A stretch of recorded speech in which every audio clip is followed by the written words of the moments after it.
Time for the 49ers Rush Podcast.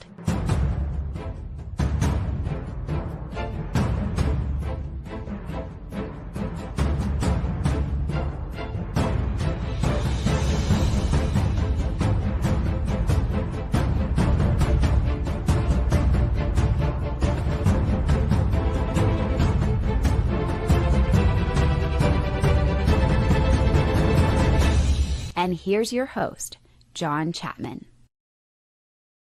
What is going on, faithful? It has been rough out there on these free agency streets. It hasn't gone well. And judging from the DMs, the text messages, the emails, the comments, I know I'm not the only one that is struggling. As a 49ers fan, it's rough. Today has not gone well. So what we're going to do, I always do this after 49ers lose a game, right? The 49ers post-game therapy. And so we're going to do that. Now, free agency still going. There's still multiple things coming in, and who knows? Maybe the 49ers make a big move. I doubt it. While we're recording, we went live at 5:20 p.m. on Monday. Now, I get that everybody's upset. We're going to work through those emotions for sure. We're going to track all the players that the 49ers lost, which it's a lot. It's a plethora. The 49ers gained 1, retained 2, all small second-tier non-starter contracts. And that's not a bad deal. It's just it's the players that you lose that were foundational. And really, I'm going to be honest with you, I think there's one. It's the Drake Greenlaw leaving was the one. That was just the ultimate red wedding, kick you in the gut. You just feel awful. I freaking, he's my favorite player. Has been my favorite player since 2020. We drafted him in 2019. He's everything that you want in football. He's everything that you want in a fan. He's everything that you want in a teammate. He's just it. And you lost him. I understand, and we'll talk about why you lost him. But man, that one just, just the wind knocked out of me. I don't know if you guys felt that way too. Seeing Drake Greenlaw play in another uniform is total and utter, pardon my language, bullshit. It's bullshit. Matt, appreciate your friendship and the super chat. John, tequila's on me today. Stay faithful, guys. I wouldn't plan on drinking. And I don't know how much I want to say about this, but we're homeschooling the 16-year-old, and we had to purge the house of all alcoholic beverages because 16-year-old went full 16-year-old, and I am in just instantaneous. I have nothing to partake with right now, and I'm a little bit upset, but that was going to change right after this show. I'm pissed, and so I apologize if you're going to hear bad language. I'm very, very upset right now.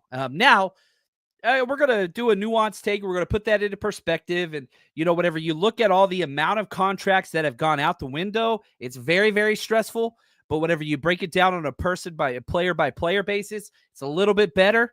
And whenever you look at, again, the guys that perhaps the 49ers have, quote-unquote, missed on, it's not too bad. It's not as bad as it feels. It feels worse. We're overreacting right now. But, man, it still hurts. John, appreciate the super chat. Is the sky falling? Because it feels like the sky is falling. So let's go through the players that we lost. Okay, we're going to go by average per year. Gosh, man, we lost a lot. Charvarius Ward, gone. 3 years, $60 million, $20 million per year. Aaron Banks, gone. 4 years, $77 million, $19.5 million per year. Jalen Moore, gone. 2 years, $30 million, $15 million per year for Jalen Moore. Talanoa Funga, gone. That one hurts. We'll go through and break down why they all hurt, and we'll grade them on a scale of 1 to 10. How about that? $15 million a year for Huff. Drake Greenlaw, gone. That's the killer. 3 year, $35, $11.6 million. I thought he'd get a 1 or 2 year prove-it deal at 8. 5 teams bidding, drove that up, coming off the injury. Crazy. I love him. Josh Dobbs, gone. Doesn't really matter. 2 years, $8 million. That's $4 million a year. And Elijah Mitchell, gone. 1 year deal, $3.5 million to the Chiefs. Those guys are gone. Now, who do you have? The 49ers signed Luke Farrell, which, if you want to feel good, if you want to, and we're going to give that option, everybody gets to pick their path. We've got a film up already on it. As soon as we signed them, I jumped in and I enjoyed the film.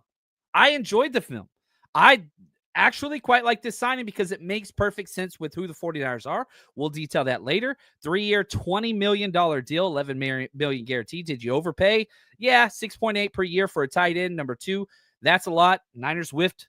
And then you kept Kevin Givens and Patrick Taylor Jr. Do I think the sky is falling? No. And from all of the texts that I keep getting, it's we're rebuilding. We're done. 49ers suck. Sky is falling. Like, you're not the only one, John. The community feels the way. The reason why I wasn't sure. I was going to go live today. At some point for show number 2. I was waiting to see if there were going to be some more signings or whatever. When that Dre Greenlaw news came out, it was just, oh, gosh, man. It freaking hurts. It hurts bad. And so I don't know if you saw the graphic I made, but this is like the thumbnail that I made for the show. It's the happy sad guy meme, the old grandpa drinking the coffee with like the fake smile. That's just how I feel. That's how I feel. It's not great. And I was cool for most of it, right? I saw Drew Dahlman go. I didn't expect him to sign with the Niners. And I really wanted a center. And so Ryan Kelly was the guy that I really, really wanted. He went for $9 million a year. Dude, 6-time Pro Bowler. And we didn't get him. Signed for $9 million a year. It's almost like the 49ers just aren't trying. So whenever I realized, probably stuck with Jake Brendel, that hurt. And as soon as I came to grips with that, then you see Dre Greenlaw, and it was just like a 1-2 gut punch. It was just, it hurt. It hurt bad. And I'm still hurting. Bro Montana. Who this draft could be replacement impact players? There are so many. And the Niners have 11 draft picks. So if we're going to focus on positivity, the Niners have already maxed out the compensation pick formula for 2026. This is the way they're going to build.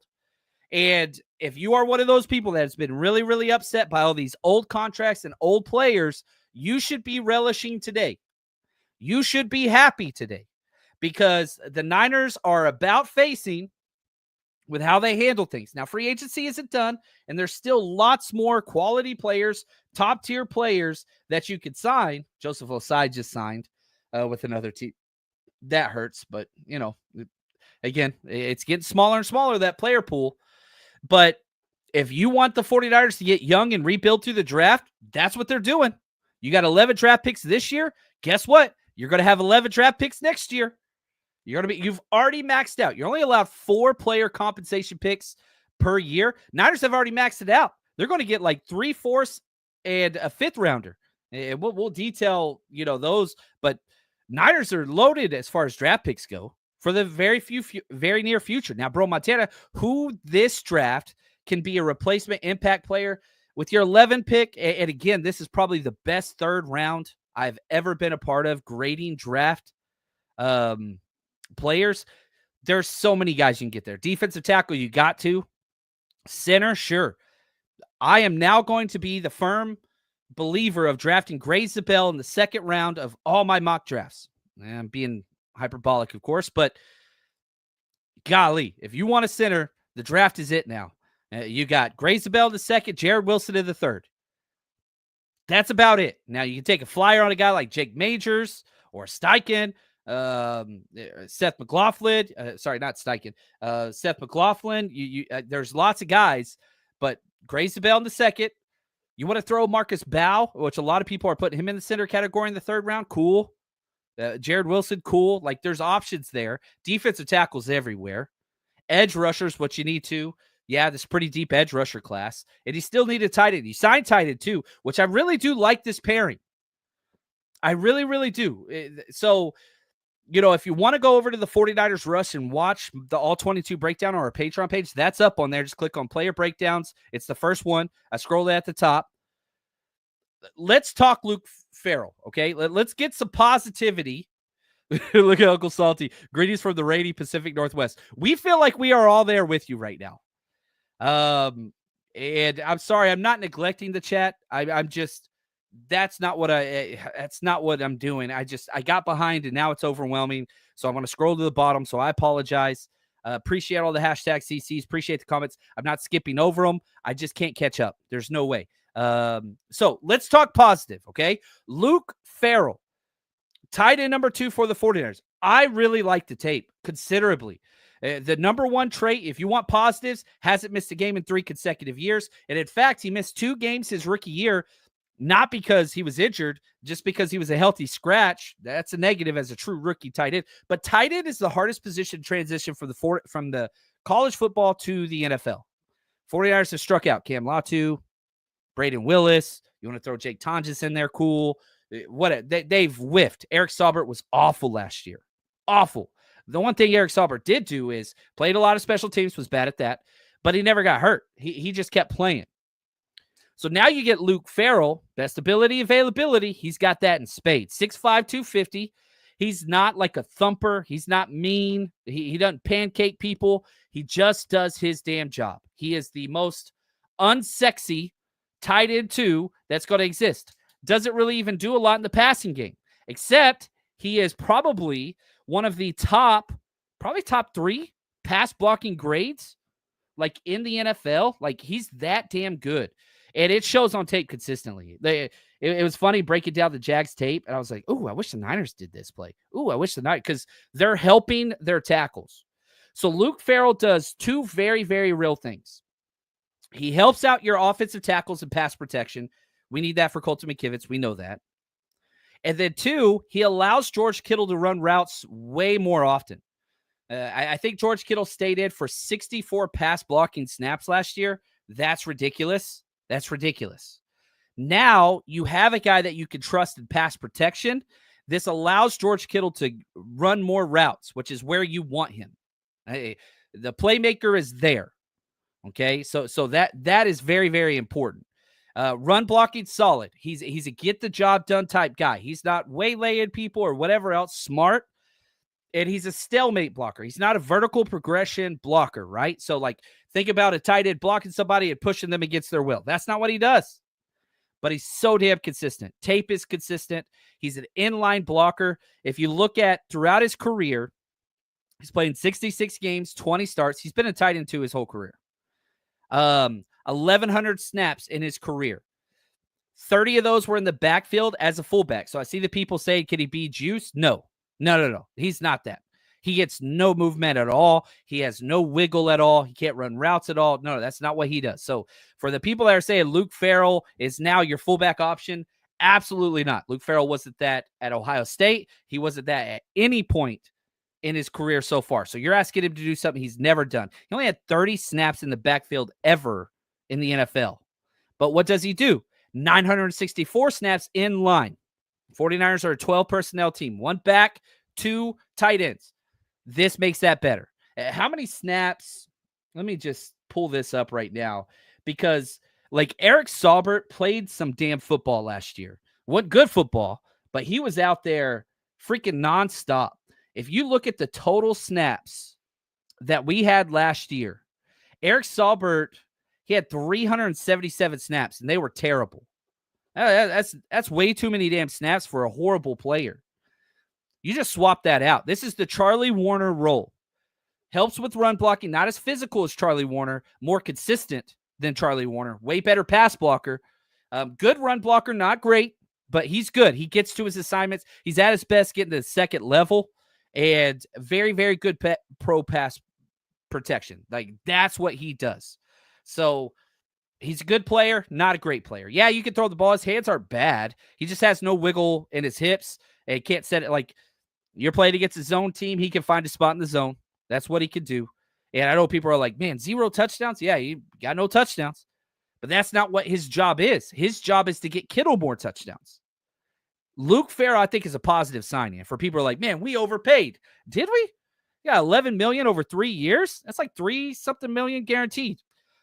The average pay for a tight end 2 in the NFL is like $4.5 million. This is not even an overpay. I think people saw the $20 million and flipped out. It's not. It's not an overpay for tight end too. Look what Charlie Warner got. Shoot, Ross Dwelly got $4 million, and he was a healthy scratch for $4 million in 1 year. He was a healthy scratch half the time for us. We would have killed for Ross Dwelly last year. Would have killed for that dude. Again, Luke Farrell, is it sexy? No, not at all. Like, there is nothing sexy about this guy at all. He is your play it safe, straight down the fairway, do your damn job, and make everybody else look better than they are. Make Colton McKivitz look better. Allow George Kittle run his routes. Oh, and by the way, 500 plus special team snaps. That is paramount to this signing. That's what it is. But what I do like is now the hardest position to transition is from college to pro is tight end. Now you've got that solved. So now you can go get a move tight end, which, Harold Fannin Jr., please. If I could have anybody, I know everybody loves Tyler Warren. I would much rather have Harold Fannin Jr. in the 3rd or 4th than Tyler Warren at pick 11. That is just, man, I would be so happy. I would be so happy. Man, I would like Oscar. I like this comment. Sorry. 12 personnel will be huge in 2025. 1 tight end blocks while Kittle runs a route. Yes. That is exactly correct. Seeing instead of we're talking about juice still. Yeah, I want to focus on what we have lost and not so much what we could lose or whatever else that looks like. Again, the whole idea is just, man, what are we, quote unquote, losing currently, right? That's what I want to see. So let's grade on a scale of 1 to 10 what hurts the most and what hurts the least. Okay? And we'll start at the top. Charvarius Ward leaving, that was going to happen. He wasn't a great scheme fit for Nick Sorensen, and he's not even really, I'm going to be honest with you, for Robert Saleh coming in. Robert Saleh does a lot more cover 1 than cover 3. It didn't used to be that way, but if you look at what the Jets, he wants corners that can run. That's never been Charvarius, and why he was an undrafted free agent. He got paid big time money, and I love that dude. My favorite press conference ever is Charvarius Ward anytime he's behind the mic. Love that dude. He's going to a better fit. He really, really is. And so happy for him. Glad he got paid, but just wasn't a fit anymore. Charvarius Ward's a very, very good corner, and he's being paid as such. But you have to roll safety help over the top against speedy wide receivers. We've refused to do that all last year, Nick Sorensen, and it cost him. How many touchdowns did he end up giving up, right? Didn't mean he was a bad player, obviously, with what he was going through. That's just not suited to his strengths. No longer a fit if we're going to do cover 1 type stuff. And, yeah, we're going to still do, cover 6, quarters, all that. But cover 1 on 3rd downs gets speed wide receivers. So I'm going to put the Charvarius Ward at like a 6. It hurts, but we knew this was happening. Aaron Banks is a 0. Aaron Banks doesn't hurt at all. And it was funny when Aaron Banks signed for that much money. It was just like, damn, $19.5 million. Now, Aaron Banks has quality tape, but it wasn't this year. And it stopped week 3 back last year, like a full 2022 season. Or 2023 season. He's been injured nonstop. He plays through injury. That's huge. He's got a wide base. That's huge. But like all 4 guards that played whenever he was out were all better than him. All of them. Nick Zakiel, better. Ben Barch, better. Spencer Burford, better. Now, what's that tell you? Yeah, I'm happy that he got paid, and he is such a good dude. He wasn't a fit with us. He was not a fit with us. And I'm happy for him. I really, really am. This is a win for the Niners. We get a huge comp pick. This is a win for Banks. He gets paid. I think it's probably a win for the Packers, too, because they're going to kick their guard, Elton Jenkins, into center, I think, which, man, good for them. I would love to have Elton Jenkins, man. Oof, that dude's a staller. I like him a lot. Now, you lose Jalen Moore. I'm going to say that's probably like a 7. Trent Williams misses games, period. And that's going to continue. And you had this solid backup. I can't believe you got $15 million, for the Chiefs. He's going to be starting for the Chiefs. But, yeah, like I think Jalen Moore leaving hurts more than Banks by a mile. And that one hurts more than Charvarius Ward, who I think we kind of considered was gone. Talanoa Hufanga, I'm going to go at 8. He was my second favorite player on the team. I just love guys that play with all-out energy and effort and make plays. We haven't seen he had that one great year with us, the all-pro season, and he had the playoff win with getting the blocked punt in Lambeau. Dude was just incredible on and off the field. Love him, love him, love him. But Malik Mustafa kind of took that role. Having Hufanga and Mustafa, it was a little overkill because neither one could do what they needed to do. And again, Nick Sorensen started playing Toledo as a single high safety. What the hell are you doing, you moron? That's stupid. So he goes to a better fit. He gets to play his role the way he should play his role. He doesn't he's the guy there now. And he should be. That defense is going to be unbelievable. And then, Drake Greenlaw, that's a 10. You can't hurt more. That's red wedding, right? Hurts so bad. And I hate it, man. That one hurts. And you're kind of stuck with what to do now at the linebacker position because you got D Winters, you got Curtis Robinson. You like those guys. But, man, there's still some linebackers out there. But this dude was the heart and soul tone setter. Watching Shorzy, right? The new season just came out. Set the tone. That's who he was. He was the gyms all wrapped up in what? I know I'm talking to two people right now that are listening to this, but I pray if you are a person that watches Shorzy, just know that I love you. And so the Drake Greenlaw one hurts more than anything. The injury, we got to see him come back for 3 quarters. That was it. And it was enough. And so, for him to, I don't think the Niners had a problem with the amount of money, right? $11.6 million per year. It was the length. The 49ers are moving away from these long-term contracts with all these other players, man. Gosh, it hurts. Now, Josh Dobbs, 0. Kyle Shanahan hated him anyway. So, whatever.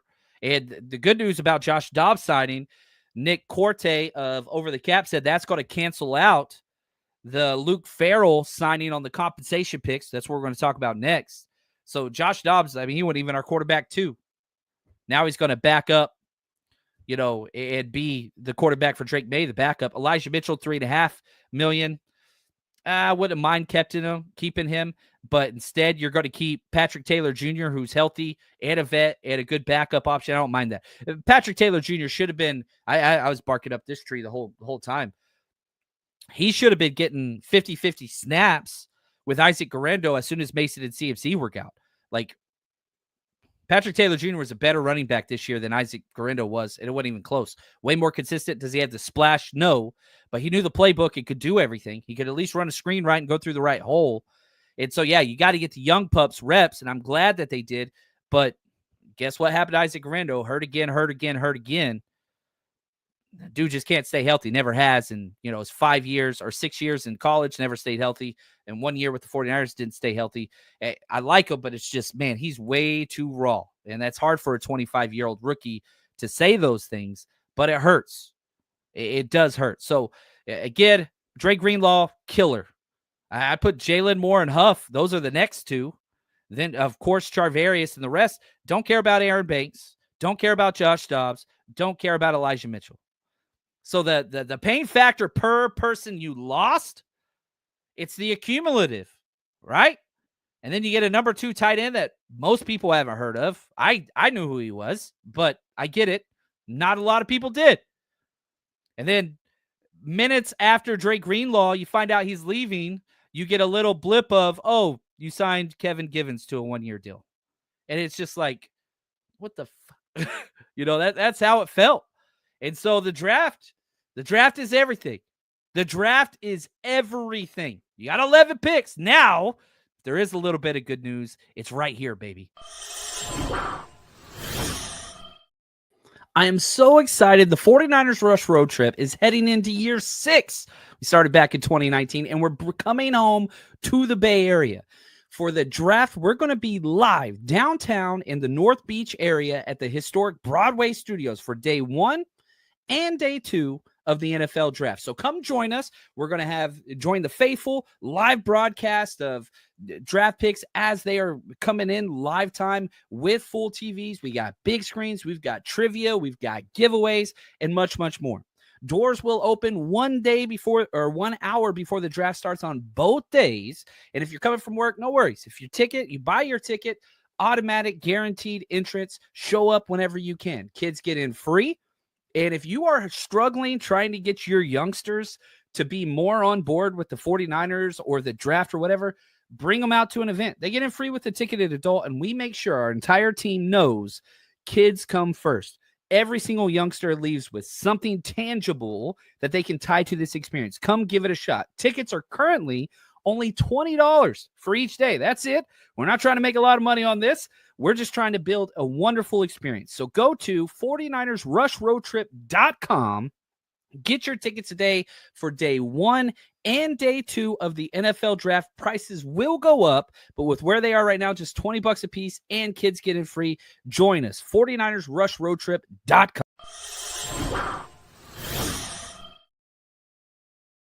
All right, now right here, there's a couple things. John, how could we not address the center position? This draft is a must. I just can't stand Jake Brendel. There's certain people that are just like, this is how you play football. There are certain people that's like, this is how you don't play football. Jake Brendel's top of the list. Cannot block till the whistle. Can't move anybody. Quits every single play.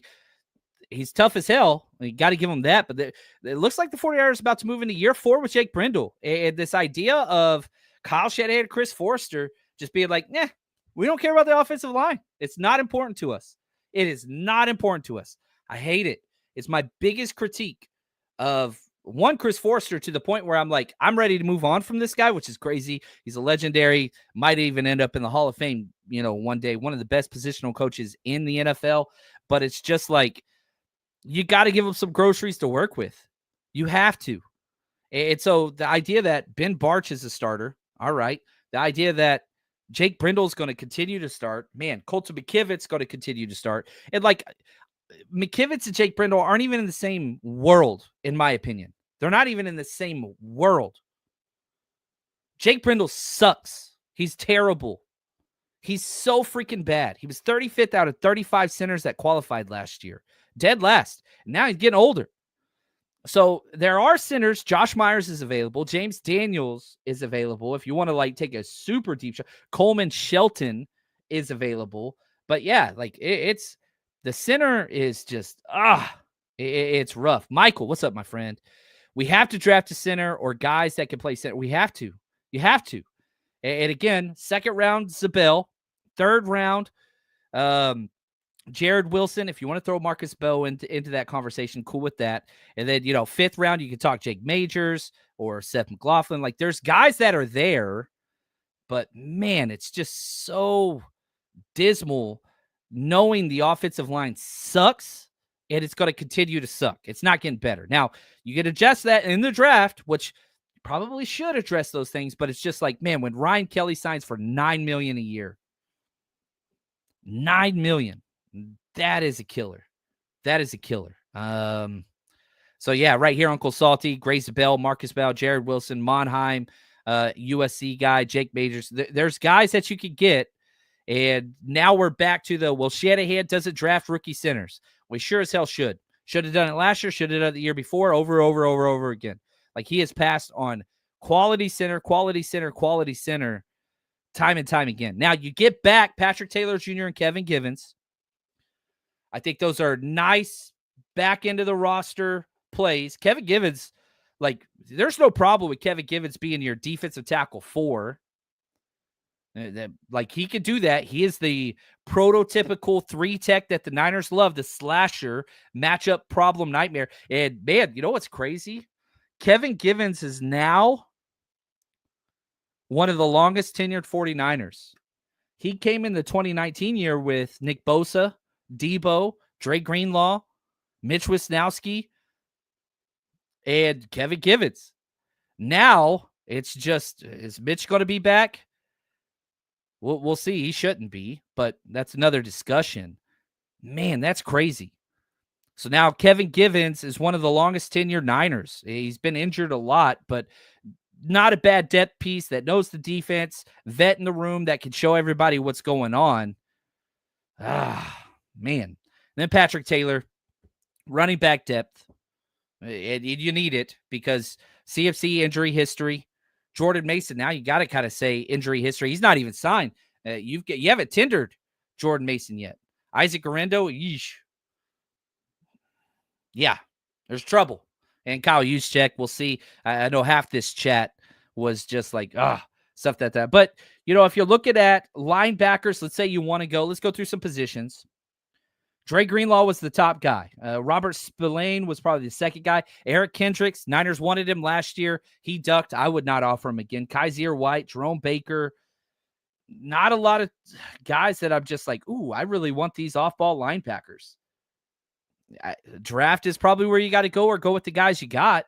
That's not good. Safety position is always a little late. Justin Reed, who I think is the top safety, still available. Javon Holland, top-tier safety, available. Marcus Williams, playmaking, interception, turnover type safety, available. Justin Simmons. There's guys. Julian Blackman. Xavier, there's guys that you can get at the safety spot. I want somebody with speed. Corners. Do we want to go? Most of the corners are gone. Brian Murphy Jr. still available. Razul Douglas still available. Asante Samuel Jr. He's a fit. Slade, he signed. Christian Fulton, Mike Hilton. Yeah. Noah Ikpenyanahe, I wouldn't mind him. Mike Hughes. There's guys. Eric Stokes might be a better fit, actually, if you want speed. So, what position? Center, dog trash. Guard, tackle. No, you can't do that now. There are no tackles left. Tyron Smith.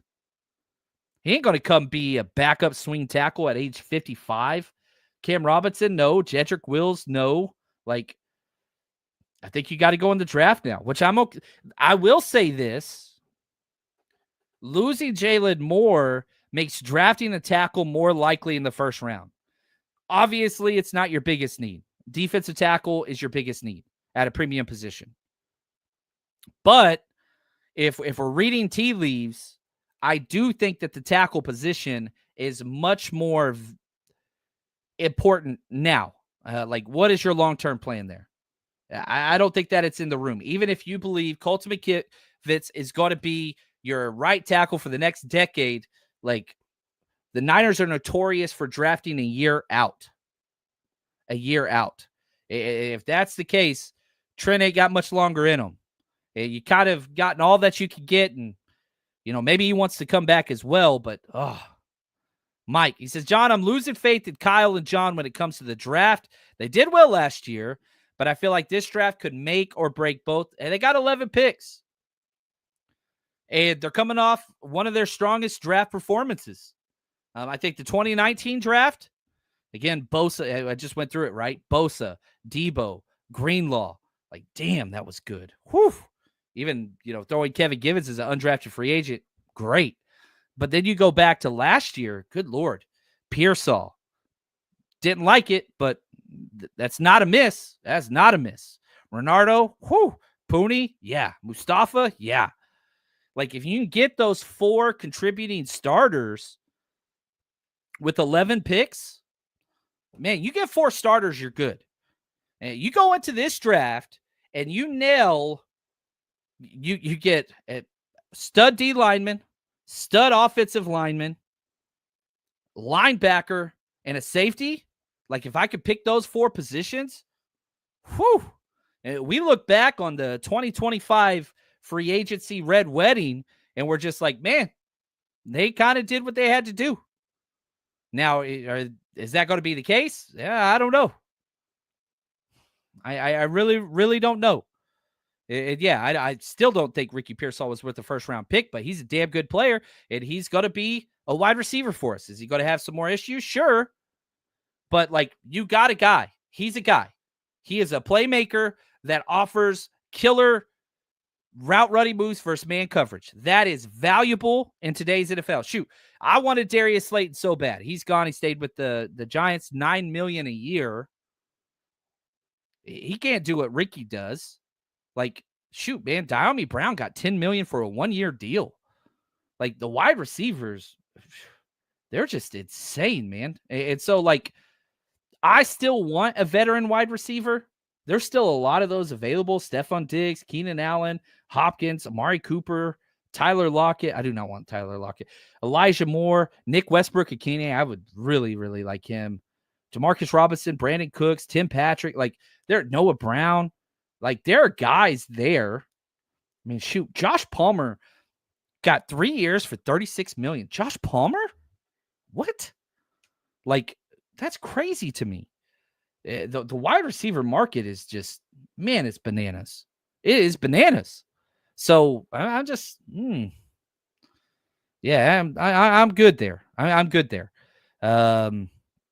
Let's see here. And so I don't think that this is every single season is a rebuild. And so this is the next part of my show, and I'm going to get in trouble because I told my wife I was going to go live earlier, and then the Drake Greenlaw thing happened, and I've had meetings, but whatever. Jen's going to be upset because just like 49ers are upset, we're going to have a quiet dinner, and I ain't even got alcohol to drink. Thanks a lot, Michael. But that's okay. So the next topic of this show, because this is, I keep seeing this, 49ers full-on rebuild, right? And I'm just like, I'm not so sure about that. So that's our next topic. If you're serious about sports betting, you need a sports book that actually works for you. And that's why I use MyBookie. I've been working with them for over 5 years now. And MyBookie, you're in control. Better odds, better wins, less hassle than other guys, with the biggest selection of player bets and prop bets. Early cash out options. Live betting lets you jump in at any time. So if you miss it before tip-off or game time starts, guess what? You get to play your way. Whether you're locking in picks pregame, riding the action live, MyBookie makes sure you always have access to the action. It's not just sports. MyBookie hosts the party that never ends with full-fledged casino. They've got everything from blackjack, roulette, video poker, slots, you name it. So if you're new to MyBookie, sign up now with promo code 49ERS or use this QR code next to me. Get a deposit bonus up to $2,000. Remember, gambling's a marathon, not a sprint, and it's all about building up your funds over time. Don't settle for second-rate book. Bet smarter, win bigger, only at MyBookie. Shout out to my man Shane, Arizona 49ers Empire. I'm trying not to be sad. Got to look to the future and get younger. I understand it just sucks, and it does. That is the appropriate. 49ers are taking their medicine. Like you are. You wanted to keep Hufanga. You wanted to keep Greenlaw. You wanted to keep Jalen Moore. I don't think you wanted to keep Mitchell, Dobbs, Ward. I just don't think it's that great of a fit anymore, and it was going to be a little too pricey for an older player. He still got a lot to contribute, but, like, I get it. It makes sense. Like, the Greenlaw one is the one where it's just like, damn. So, like, everybody's just like, oh, well, we're just rebuilding. I don't understand that. I really, really don't. Whenever you look at the 49ers roster, you still have premium talent at every single position group across the board, offense and defense. Every single one. Trent Williams is still Trent Williams. Still got Brock Purdy. You still got Christian McCaffrey. Now, how much do you count on Christian McCaffrey? That's a different discussion. But if he's playing, you're getting top 5 running back value. With what he can do in the pass game, like I'm telling you, don't count out Christian McCaffrey. George Kittle, best tight end in the NFL last year. I don't give a damn what anybody says. It wasn't even close. Ayuk, yeah, coming off the ACL, but still, dude's 27. He's young. Ricky Pearsall, cool. Like, you have players. Dominique Pooney has to be involved in this now. Pro Bowl level play from the right guard position. That's not a rebuilding offense. Is it loaded? Are you star-studded at every position? No. But, like, that's not a rebuilding offense. If you looked across all 32 teams and you just look at the 49ers offensive weapons, you're in the top 10. That's not a rebuilding offense. All right, let's go defense. Nick Bosa, come on. Fred Warner, let's go. Fred Warner was the only all-pro player in the entire division last year. We're in a shitty division. You have to keep that in mind. Sam Darnold is now a quarterback you get to face twice a year. behind a terrible offensive line. Like, you understand that. Renardo Green, Diamondor Lenore, that's an all-pro type player. He hasn't got it yet. But I'm just saying, Malik Mustafa, come on, man. Like, you have stud pieces peppered throughout this roster. It's every single year we lose. The 49ers have been dominating the compensation pick formula since 2019. It's not new. It's not new that you lose so much. It's not. Now, maybe all within 2 hours of the first day of free agency, it hurts a little bit more. Yes. Oh, wow. Source, Kyle Juszczyk is being released. He's set to hit free agency and wants to continue played. Add to the paid. So Kyle Juszczyk, another guy gone. This chat was blowing up about, Kyle Juszczyk being released. He is now gone. That's another hole. Some people are going to be like, what? And again, for people saying put Isaac Guerrero there, that dude can't block for shit. Like, I remember in my draft profile, pass protection solid. That dude sucked so bad blocking this year. Like, that guy, I'm sorry. I like Isaac Guerrero. He needs to learn one thing. Like, you don't have to learn all these things. You got to learn one thing. Just learn how to run outside zone. Learn how to run a screen pass where you're in the right spot. Like, learn one thing. Learn one thing first. So, like, I understand, like, the whatever. That dude ain't it. See, John, it's a freaking rebuild. Bobo, you've been wanting to get him fired or released for a long time. It doesn't bother me. I have been screaming Kyle Juszczyk should never play more than 20 snaps ever. Ever. Now, do you have a fullback? There are fullbacks, and in the draft that you can get, are there fullbacks? Not even really a category, that you could get out there. Nick Chubb, Kareem Hunt. Let me see. Let me go to my other running back, fullback. Patrick Ricard, he's available. Michael Burton, he's available. Reggie Gillum, he's available. Robert Burns available. Adam Prentice available. Like, there are fullbacks out there. Go get one of those guys. Patrick Ricard, younger. How old is Patrick Ricard? Let's see here. Patrick Ricard. Yeah, go get him. He's 30 years old. He's like 3 years younger than Juice. Go get him. 5 times All-Pro. He was All-Pro this year. Go get him. Like, is he going to be cheaper than Juice? Probably not. Probably not. And I do love Kyle Juszczyk, and I wanted him to hit the 10-year. He was the mainstay from the 2017 free agent class, but you got everything you needed out of Juice until you did it. And yeah, it was rough. Scatterboo makes a little bit more sense. Scatterboo could do that role. You're going to have to draft him a little too high. Oh, man. Roy, John, if this draft doesn't hit correctly with the picks, they will be in the hot seat. Yeah, if you don't make the playoffs this year, the hot seat starts next year. People that are saying Kyle's on the hot seat now are idiots. Do you understand Chris Ballard is still employed? Do you understand Joe Schoen is still employed? Brian Daboll is still employed? Like, look across the NFL. Like, you have to put things into perspective. You have to. Like, I understand we're in a 49ers bubble. I get it. Like, there are bad coaches across the NFL, peppered with bad coaches. Kyle ain't in that conversation. Kyle's a good coach. Does he have flaws? You bet your ass he does. Yeah, stops running in close games, refuses to invest in offensive line. Yeah, major issues. But to say, like, on the hot seat, we ain't there yet. You have another year like this, maybe. Then maybe. But again, I don't see this as, I don't know. Every single team in the NFL does rebuild whatever. Every single team does. Some teams are bigger buyers than whatever in a given year. The 49ers built through comp picks. That's nothing new. You lost more in a small window for sure. Now we have to see what the 49ers will do. But yeah, with Juszczyk gone, that's different. That is different for sure. Michael, appreciate the super chat. John, Your player countdown will look a lot different this year. Everything's a little, man, that player countdown every year is such a beast, but I love it. Yeah, it's going to be different. A lot of roster turnover. And so you go back to 2019. That team was stacked. 2020 team was stacked, and then everybody got hurt. 2021 stacked, and then you traded up for Trey Lance, and then the depth started going. You started paying top-tier players, started missing on draft picks whenever you didn't have them because you traded them away. This is not the deep team that it was. You have 11 picks to remedy that this year. You're going to have 11 picks again next year. The writing is that you build through the draft. It's sustainable. Not in these huge high-priced free agents.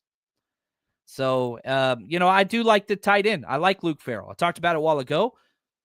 It makes sense. It makes Kittle more dynamic, helps Colton McKivitz. That's the idea. It helps your special teams, and it helps your run game. Way better run blocker than Eric Saubert has ever been. And so Eric Saubert was supposed to be the tight end 3. They tried to get a tight end 2, and it fell apart. You signed Luke Farrell to be the tight end 2. He's not your move piece. He's not going to get a lot of receptions, and that's not why you got him. Oh, man. Yeah, I did a joke mock draft where every single pick was just a defensive tackle. And people never get jokes. The social media is not designed for sarcasm. And, people are like, dude, this is so stupid. Why would you target this player over that player? And it's just like, whatever. But anyway, defensive tackle is a major need. It really, really is. And, yeah, I don't think that the team's going to get a compensation pick for Elijah leaving because you can only get 4-player comp picks. And those 4-player comp picks, you're getting a 4th for Charvarius Ward. You're going to get a 4th for Aaron Banks. You're going to get a 4th for Jalen Moore. And you're going to get a 4th/5th round for Talanoa Hufanga. You're only allowed to get 4. Dre Greenlaw would count as a 5th, but you only get 4. Josh Dobbs would count as a 7th, but he's canceled out by Luke Farrell. Elijah Mitchell would count maybe as a 7th based on his playing time.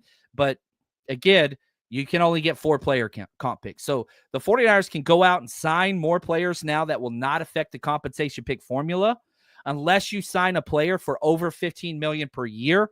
I doubt that they're in that ballpark.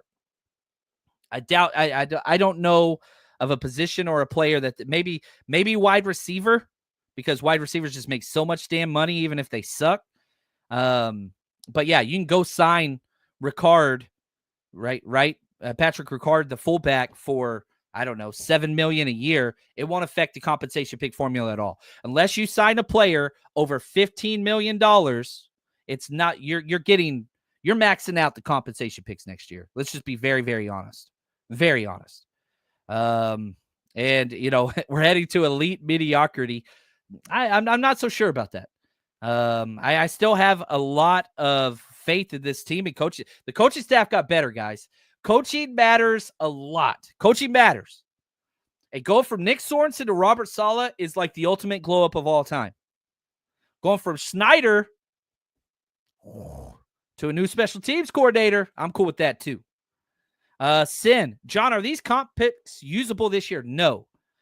The 49ers will get all their comp picks this year, right? So, again, if we go back to just the chart, this shows you, Sin. The 49ers comp picks for this draft, you're getting 3. Chase Young, 4th rounder. Sam Darnold, 4th rounder. Ray McLeod, 7th round. These aren't finalized yet. They should be finalized this week. That's for this year. So comp picks are always delayed. So for next year, you're getting 4th, 5th.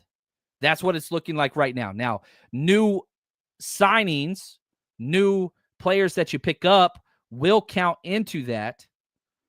But, man, I don't see the 49ers signing a $15 million a year guy. I don't see it.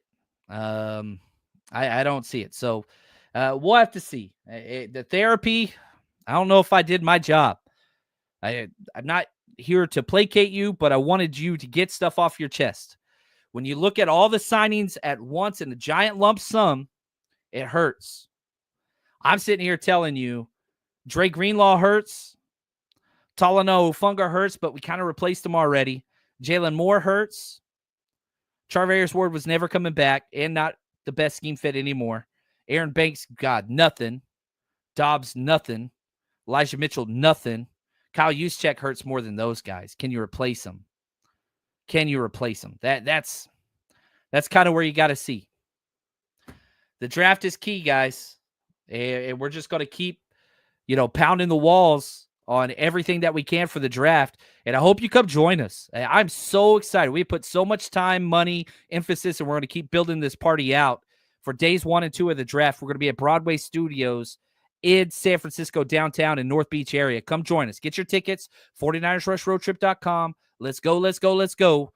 We got a lot of stuff to do this week. And I think the Niners are going to be a lot more active tomorrow and Wednesday with some of these. Hey, we're not overpaying. And so if you're pissed about the 49ers having all these bad contracts and dead money and leading the NFL in dead money, this is how you fix it. This is how you fix it. You wait, and you give out good contracts, bargain contracts, and make players play above what they're getting paid. That's where the 49ers are heading. Really appreciate you guys and so thankful. I know it's frustrating. Wait, patience. Let's see what happens. The draft is key this year. The draft is key. You hit last year in the draft. You got to do it again. Until next time. Love y'all. Sorry today sucked. Till next time. Stay strong, faithful.